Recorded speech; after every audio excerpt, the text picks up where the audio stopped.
ভাই বাংলার ছেলে, বাংলাকে ভালোবাসি, তাই বাংলাতে ভিডিও করি। এইটুক কথা বলাতে যদি অনেকের খারাপ লাগে তাহলে আর কিছু বলার নেই।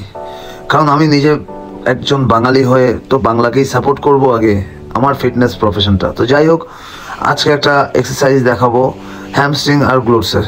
এটা আবার কেউ বলবে না যে এটা বাংলাতে বলো।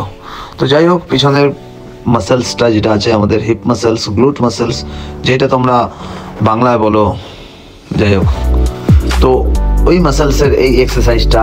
আর হিপ মাসেলের নিচে যে হ্যামস্ট্রিংটা রয়েছে দেখতেই পাচ্ছ, ওই হ্যামস্ট্রিং মাসেলসের এই ওয়ার্কআউটটার নাম হচ্ছে স্টিফ লেগ ডেডলিফট, বারবেল স্টিফ লেগ ডেডলিফট। এই এক্সারসাইজটা কিন্তু একদম দারুণ একটা এক্সারসাইজ। তোমাদের এত হাজার একটা এক্সারসাইজ করার দরকার নেই যদি তোমরা এই এক্সারসাইজটা 4 সেট তোমরা পারফর্ম করে নাও। কিন্তু এরকম হোল্ড করে করে, স্ট্রেচ করে করে তোমাদেরকে করতে হবে। খালি বই পড়লেও কিন্তু হবে না, এক্সপেরিমেন্ট করতে হবে। বা এক্সারসাইজের যে তোমাদের প্র্যাকটিক্যাল নলেজ, ওই নলেজটা কিন্তু তোমাদেরকে থিওরি নলেজের সাথে সাথেও কিন্তু গ্রো করতে হবে। সেটাই বলছি, খালি ওই সার্টিফিকেশন করলে কিন্তু সব শিখে যাওনি তোমরা, বা শিখে যাবে না, ঠিক আছে?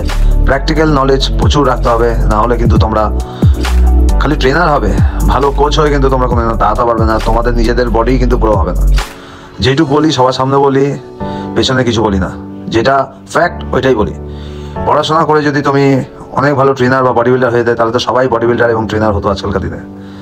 পড়াশোনা করা, এডুকেশন লেভেল বাড়ানো ভালো, কিন্তু তার সাথে সাথে তোমাকে কিন্তু প্র্যাকটিক্যাল নলেজ, ওয়ার্কআউটের এক্সপেরিয়েন্স এবং এক্সপেরিমেন্ট সব কিছু তোমাকে রাখতে হবে। তবেই তুমি স্যার, কোচ, ট্রেনার, গুরু সব হবে।